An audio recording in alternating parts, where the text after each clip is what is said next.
found two online weight loss clinics that, at first glance, seem to offer almost the same thing. They both promise access to GLP-1 medications, they both let you talk to a licensed provider online, and they both deliver medication to your door. But here's the weird part. One of them advertises prices that are almost half the other. So the obvious question is, what are you actually getting for the extra money? I spent hours comparing both companies, so you don't have to. The two are LevelsRx and DirectMeds. Let's start with the thing everyone notices first, the price. LevelsRx advertises compounded semaglutide starting around $100 a month, while DirectMeds is closer to $300 for comparable treatment. If you're looking at Tirzepatide, the gap gets even bigger.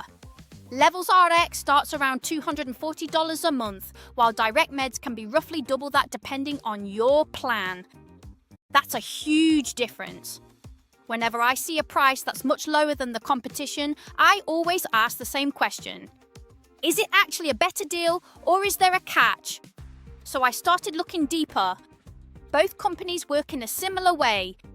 You complete an online medical questionnaire, a licensed healthcare provider reviews your information, and if you're approved, your prescription is sent to a pharmacy that ships your medication.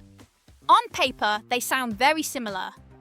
But when I looked into the companies themselves, I noticed something interesting.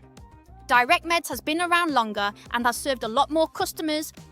The downside is that being bigger also means more public complaints. LevelsRx is newer. Because it's newer, there aren't nearly as many reviews available yet. That means it's harder to judge its long-term reputation.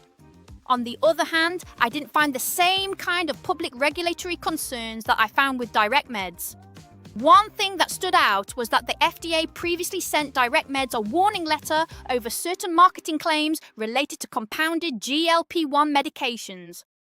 A warning letter doesn't automatically mean a company is unsafe or fraudulent, but it's definitely something I would want to know before spending my money. Personally, if these were the only two options on the table and I was paying with my own money, I'd probably lean toward LevelsRx.